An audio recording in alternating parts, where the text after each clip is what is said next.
So, welcome everybody. My name is Trudy. Obviously, you'll know Mark Gibson. Greer's managing our questions and answers for us. And so if you have a question, look at the bottom of your screen. There's a Q&A button. And just post through your questions and Greer will hand them over to us at the end of our discussion. And we'll answer them as best we can. We would beg you for a little leniency. This is our first webinar, so we could make a complete hash of it or it will be a booming success. So for those that don't know me, I'm Trudy. I'm the Health and Safety Coordinator from the Connexional office. This webinar idea started from a comment that Mark posted on a Facebook post of the churches, saying that when the government changed their logo from Unite Against COVID to Unite for Recovery, that perhaps the word recovery wasn't quite the right word that we should use, and it rolled on from there, and that's how the discussion got started. I'm interested in the concept of the church being ready for events like a pandemic or an earthquake or whatever else might happen. And from that perspective, I wanted to get involved with this too. And Mark has his ideas on what he wants to do or what he wants to see with the church with regards to recovery versus regenerate versus renewal. So do you want to expand on your interest in why we're doing this? Comes from experience. Nearly half of my parish ministry has been involved in crisis situations and the aftermath, beginning with the earthquakes. And since then, I've been in Christchurch East parishes the whole time. And Christchurch East has found itself on the front lines of a lot of things that have happened in Christchurch that people will be aware of. And the earthquakes were one of them. And that was ongoing for years. And of course, the terrorist attacks and now the pandemic. And there have been significant floods and other events happening in Christchurch. So I've had opportunity to think about it a lot and to try and offer leadership in these situations and see also how parishes and wider community respond. And I believe it's really important that we take seriously these experiences and learn from them so that we can prepare. The other big issue for me, of course, which many in the church are aware of, is that I have a passion in the area of climate justice, and the reality is that we're facing ongoing change of major proportions, much of which we can only partially understand at this point, but that we do need to be prepared for significant ongoing crises as a church. Yeah, and from that perspective, I don't know how it would work in the parishes per se, because my oversight is trying to provide advice across New Zealand to all parishes. And also I have an oversight into other areas of the church, which means that my focus isn't necessarily in one place. It's across many things, and that's something that I can't get to the core of how things affect a parish, because that's not where I'm looking. So I would like to see the church more ready to respond, be more resilient, and transition smoothly from one state to the next, which is what happened, say, at our alert level changes through the pandemic. alert level changes. I'm going to take you off because we're done. You're off for some reason. Anxiety for any number of people. It was definitely causing a lot of stress in the local church. Yeah. Because it was such a new experience for parishes, and when we aren't in a way initiating changes, but change is being forced upon us, it's a lot more stressful. So that's why I think we need to develop a culture as a church of preparedness, of seeking ways that we can be flexible and open and prepared and ready in uncertain times and situations. That's right. And like it's the same as we have fire drills so that we're prepared. And it doesn't mean that you have to be perfect every time that you practice, but the practice stops the panic and allows you to do what you need to be doing. Yes. When the emergency does come along. So it sounds daft, but we need to practice for a pandemic. Unfortunately, we're actually doing it with no practice, and that heightens the level of anxiety that people feel. Mm-hmm.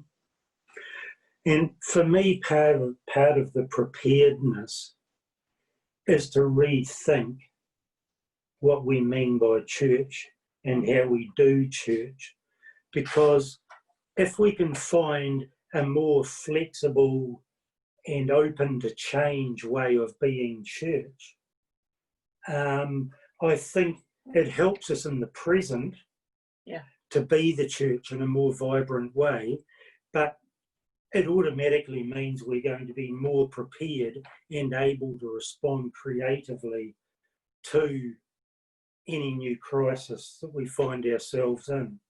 Well, that's right. I mean, because we're responding now with a webinar, so it's online. And part of what we need to consider is a lot of our members don't have access to the internet. So how would we then change this online webinar and make it available to people that don't have internet? Or do we create situations where they can gather and watch a rerun or a recording? And if you go into an event with these plans of how we're going to make sure that everybody gets the same information in whatever media format that suits their needs, that means we can communicate one message across the board to absolutely everybody. But if we haven't thought about that plan before we process the information, it kind of gets ruined. That's right. I mean, I think it's really important to ask questions and identify issues, and then creatively look for the options that exist. Yeah. Because there always are other options, but sometimes we just, because we have one way of doing things, and as long as everything is seemingly going okay, we just stick to that one true way. I think we have to, a way I often talk is about a kete, a kit. We need to have a range of options and possibilities in our kete that we can draw on, different ways of being church, not just one trick pony. Yeah, because you said that when lockdown occurred, you started working with another presbyter? Yes, so let me just share briefly about that. One of the things that I think is essential, if you are a resilient and prepared church, you've got to be collaborative. Yes. And this is something that I've learned through the earthquake experience. If you just think it's your parish on their own, just desperately trying to find a way through and on, it's much, much more difficult. And so I think part of the preparedness is growing and developing wider relationships now. Yeah. So with the pandemic, my two parishes already had a set of wider relationships with other parishes that we could immediately draw on and action. That's fine. I can So do from Sunday to Sunday, we were working together. That's okay. So we created a very rich kitty because there was more than one person on the job to offer to people in terms of worship and resources and personal, spiritual resources. And as presbyters working together, we didn't get as stressed as others that we were seeing or as tired, because it wasn't all up to us, because we were working in a team. So for me, that's been connectional, but being connectional for me even goes beyond the Methodist Church. But it's about being collaborative, and you need to be able to do that at the local level. But this is where your role comes into it. With the connectional, we also need to develop a culture where we share resources nationally, and that we don't feel embarrassed about the fact that this Sunday I'm really tired and I'm going to draw heavily on what others have been creating, so that we're kind of like those migrating birds in formation. We take turns to be in the front and take turns to rest. And I think that approach is a good way of being church in so-called normal times. But if we develop that culture in emergency crisis situations, we're so better prepared. Because when lockdown started and David Bush put out the request for online services, I think for the first weekend we had one online service available, and unfortunately there wasn't enough bandwidth for everybody to actually see the service, and I think we broke the internet because too many people were trying to log on to the one service. Whereas if we had a number of services available, each one could have coped with the number of people looking at it. And again, that comes down to people being prepared and people being prepared to share. That over time we got more services available, which stopped us from breaking the internet. And everybody jumped in and tried it all out. And that's the sort of thing that we, if we'd practiced beforehand, would have been set up already. And transitions between levels would have been easy. I mean, that was the possibilities electronically. There were also possibilities in terms of written material. So I was in the situation of 3 parishes working together in East Christchurch, and we were producing this kete every Sunday. We heard of another parish in the east where the minister was really tired. So I reached out to him and said, well, on this Sunday, we can easily email you our kete and you can distribute it to your people just to take the load off. So, I mean, there's multiple ways we can work together and support each other, but personally, I don't think we're very good at it as a church, and the potential is huge, and we're utilising it about this much. And that's really what would be the outcome of the discussion and the outcome of people's thinking is to utilise full potential of what's available to us. And it's, as you said, it's not just within the Methodist Church, because if we were to look at the union parishes, we've got Presbyterians and Anglicans as well. And when it came to, say, the pandemic material, if you're one of those lucky union parishes with 3 partners, you were looking at the government information, Presbyterian, Anglican and Methodist information, and going, now I have to distill all that information down into what suits me.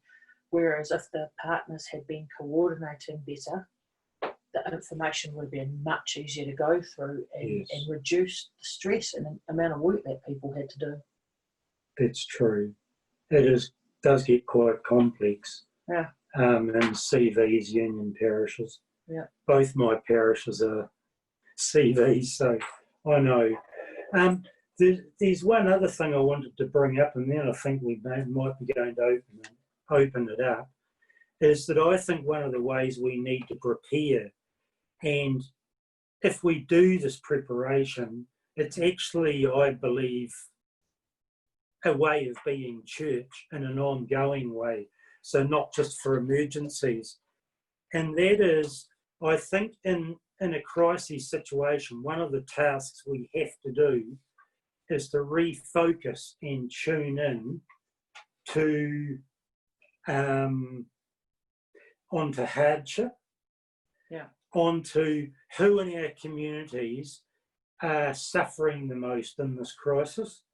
Because I believe if we can tune into that situation and people in those circumstances, I think it can shape hugely how we need to be church in that situation. It's really important that we don't just turn in an emergency. We need to focus out. But we don't start from scratch if we already have those relationships. If we're preparing well now, we know the people who are most likely to be vulnerable in emergency situations, and we can have outreach initiatives ready to launch in those situations. So in one of my parishes, that's clothing. We have an op shop, and at the moment, now that we're at level 1 following the pandemic, our op shop is virtually breaking its sale records every week. I mean, this is cheap recycled clothing, but the need is huge. So we're meeting that. Whereas one of the other churches in East Christchurch is working in the space of food bank. So they play to their strength and we refer people to them.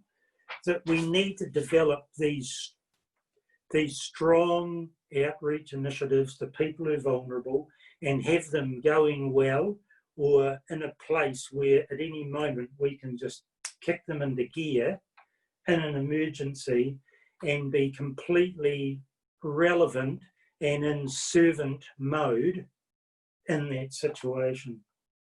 Because an example of that would be all the op shops in the Christchurch area gearing up at the same time.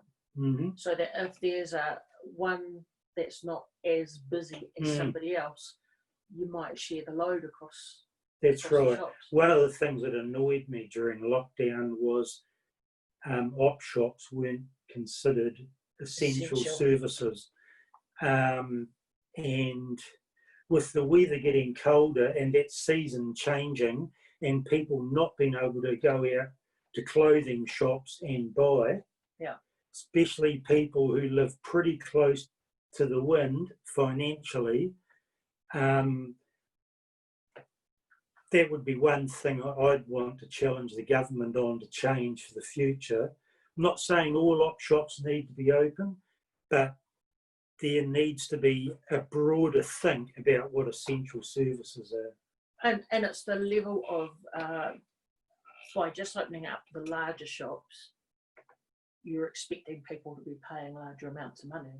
If they don't have it, then they actually need options available for lesser amounts of money from that perspective.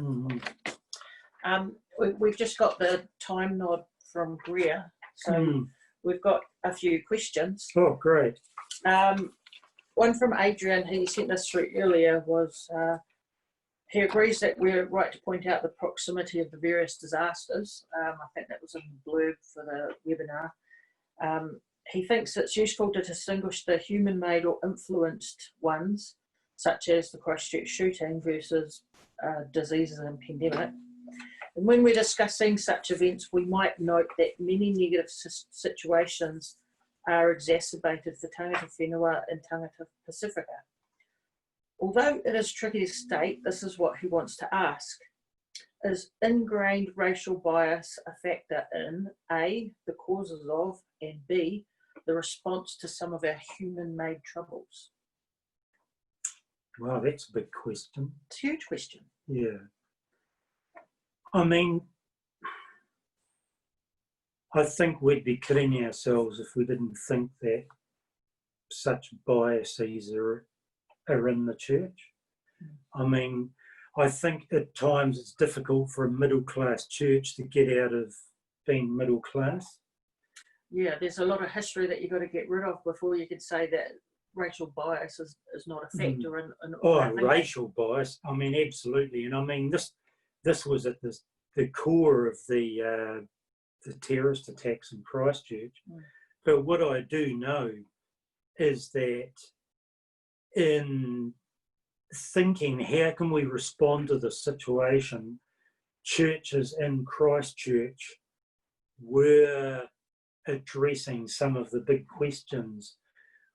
We were aware that part of our response needed to be putting out very strong messages into the local community that hate talk wasn't okay. Yeah. And that difference is acceptable. And so the parishes I'm connected into, we were looking at new initiatives we could take to address that sort of culture. We were also looking at how we could support the mosque in East Christchurch, because there was the central mosque where shootings took place. It also happened in East Christchurch. So we were exploring how we could be part of the solution, if you like, rather than just perpetuating. But it is hugely challenging. I mean, you don't have to look too far back in the church to see some pretty ingrained and non-gospel attitudes towards people of other faiths. And from the perspective of what we're talking about being ready or being prepared, there's no reason why, as you've said you're doing already in your parish, that we can't add preparedness for confronting racism as part of our kete.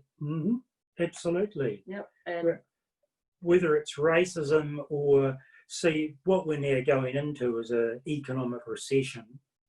There's lots of people who think, you know, they're experts in the area saying, well, it'll last for this long, it'll go this deep or whatever, but we don't really know. What we do know is a lot of people are really going to suffer economically. They already are, and it's going to be prolonged and it could get worse.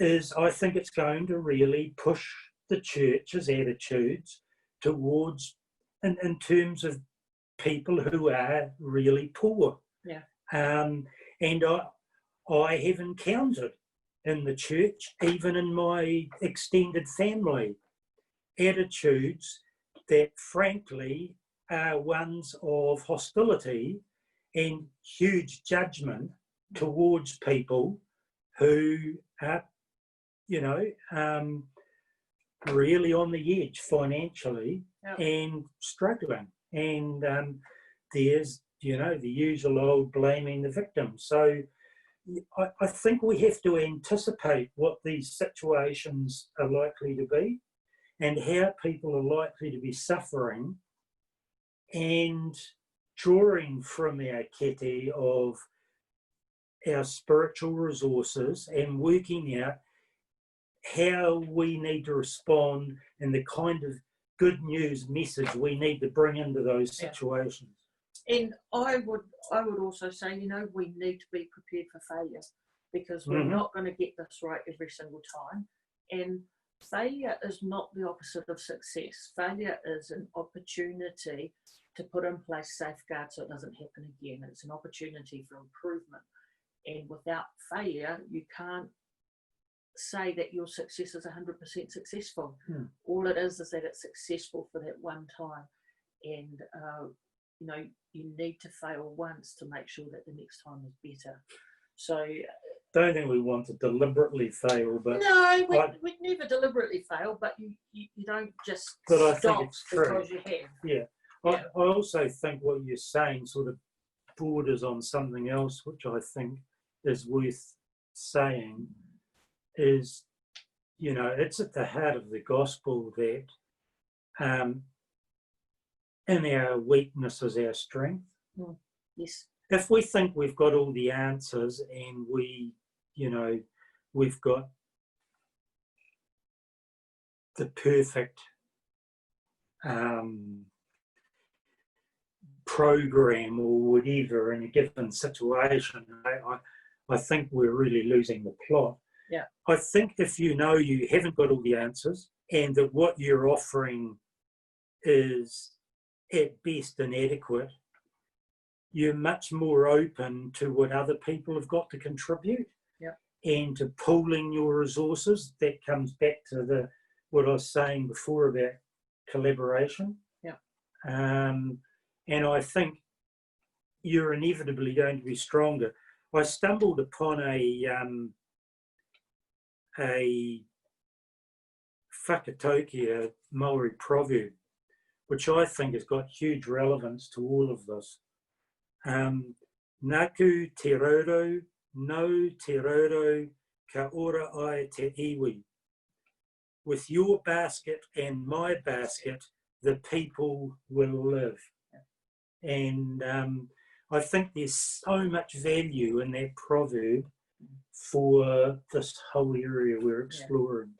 Yeah. Actually, talking on collaboration, Adrian sent through another question. Yes. That you talk about teamwork, right? Mm-hmm. Is there an optimal size for a team of presbyters? Wow, it's a good question. And I don't know the answer. See, my answer would be all the presbyters that you have, but they don't need to be in the same room and they don't need to be in the same town. No. Well, I think in terms of connecting in with each other, sharing, sense of collegiality, support, it was amazing during lockdown because something was initiated in the Central South Island Synod that expanded, and we were having a weekly Zoom hui of those in Methodist connected appointments. I mean, a lot of them were in union parishes in the whole South Island, and that was very rich. So I think that was about the right size. There was, a dozen to 20 people, but actually in terms of working closely together and producing things together and sharing a lot of detail together, my hunch is 3 to 5 people, but I've never been involved in a group of 4 or 5. I've been involved in a 2 or a 3. And that's been great. My hunch is once you get over 5, it's perhaps more challenging. I was going to say like herding cats, but yes, more challenging. I think the number of times I've heard that phrase in the last 3 months would be more than all my toes and fingers. So I've got another question here. What about remote parishes? They don't have the same pressures as city parishes, but and they'd have less access to physical resources if they even needed them. How would remote parishes get ready or be prepared? Well, I think it's still possibly, if you're remote and in an isolated part of the country, to connect in with what's happening beyond. I mean, that story I just shared of what happened in the South Island. So some of the presbyters, ministers who were regularly joining those Zoom meetings are in quite isolated situations, and I know they really, really valued it. And there's absolutely nothing stopping us emailing resources to each other. There's also nothing stopping us connecting at the connectional level through the connectional office, sharing resources. So that's one of the beauties of the whole electronic media thing, is that it opens up much more possibility for wider sharing. We've got a note here that Philip Garside wants to talk, so if Yep. you let him in there, Bria.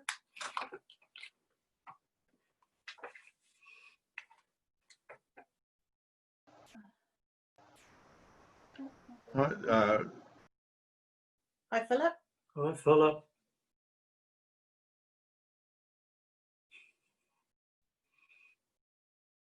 Are you there, Philip? Oh, has to unmute.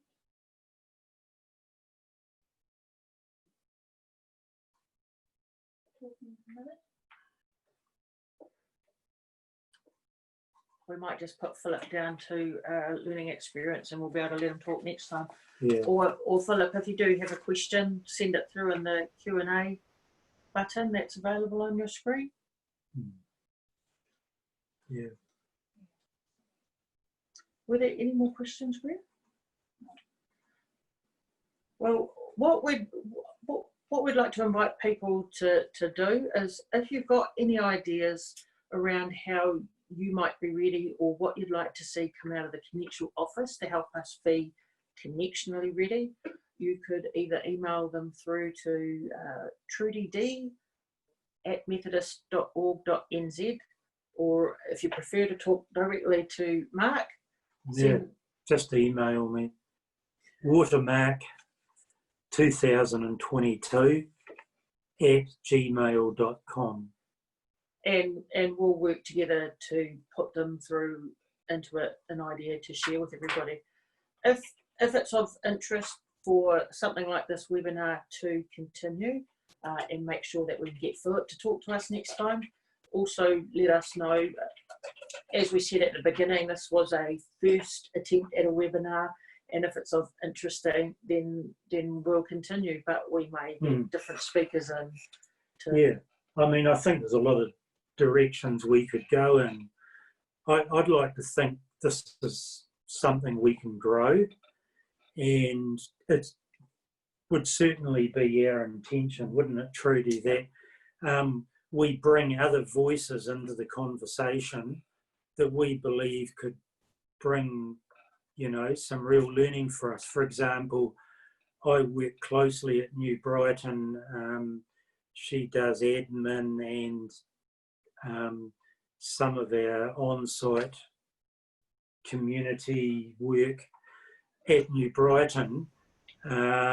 Linda, she's got vast experience and learning in the whole civil defence space, and it would be really interesting to have a conversation with her about some of her learnings through civil defence that she thinks are transferable over into the church context, particularly at the local church level.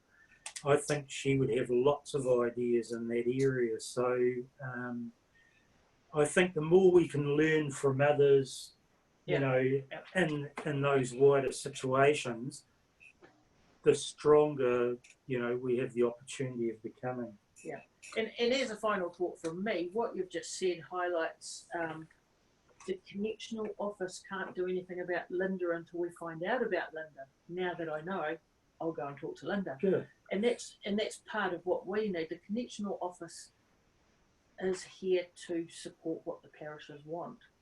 Although I know many people will disagree with me and say that Connexional office actually orders us around. What we're doing is supporting the decisions made at conference, plus whatever legislation happens to be involved in the process as well. We're not just making this stuff up and trying to make the parishes do extra work. No. So the more that we know and learn from the parishes, the better the Connexional office will actually respond to those needs. Yeah. And if I don't know what they are, or if I don't know what resources are available, then I'm not doing my job properly. I think you're doing your job really well, Trudy. Thank you. Can you say that to David? I'd like to pay And I think your willingness to open things up and create this sort of conversation and try out new ways of doing that, like this webinar, and the way you've responded to me, you know, more involved at the grassroots level, I think is exciting. Yeah. And I think that you are understanding health and safety in an exciting way. One of the notes I wrote to myself is health and safety is about how we care for ourselves and others. It's not about being fearful. And I think a lot of people, when they hear the phrase health and safety, they think, oh, it's big brother or big sister wanting to come in and tell us how to do things and control us. So it's fear-based. But I actually think it's the opposite, and you know that.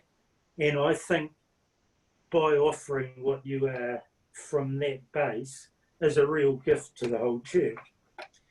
We've got another question that we're Oh, going great. to read out to us. Yes, just too long to write.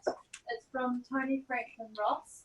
Yes. And he says, I'm interested in how we gather and share some learning from the lockdown scenarios.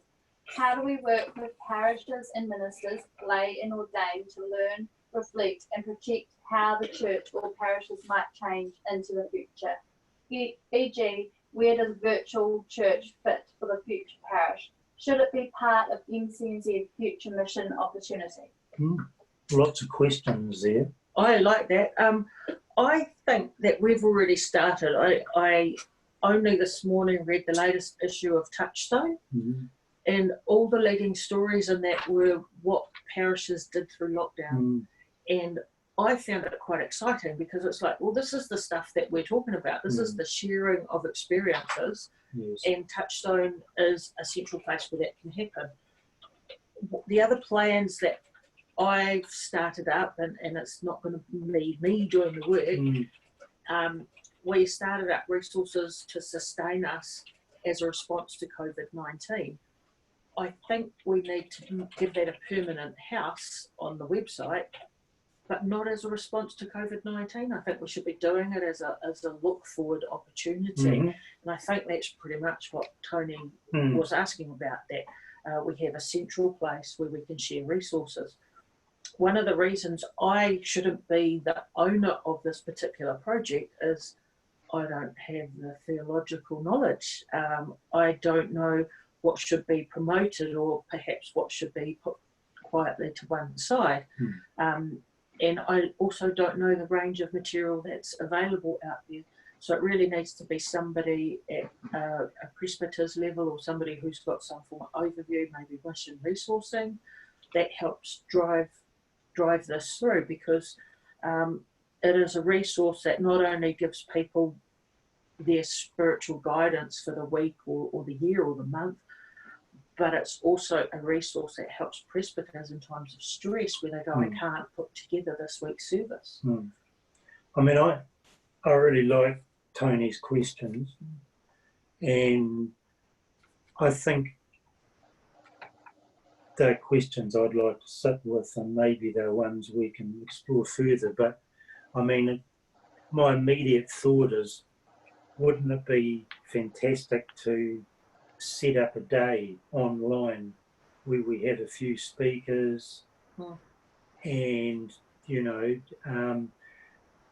I think we've all had experiences and engaged since lockdown, and where a lot of the rest of the world's still in lockdown and still doing this, where whole events are happening online. And I'd like to think maybe there's a possibility of us doing that, where there could be theological input, there could be some story sharing, there could be, you know, the sort of input you're equipped to give, a range of input that could really help resource people. But, you know, a key question which has emerged for me, which is maybe a good finishing point, I'm not sure, you might have something else you want to finish with, is how could we be a church that is prepared? You know, that becomes central to our culture of being prepared and being engaged with the world in a way that we are prepared to respond and engage in a good news sort of way? I think that's an outstanding question, and I think that we'll make Tony in charge of that for webinar number 2. Yeah, And we've got our second topic. we'll bring Tony in. Tony, Right, Tony, thumbs up for that one. I can see him ducking away there.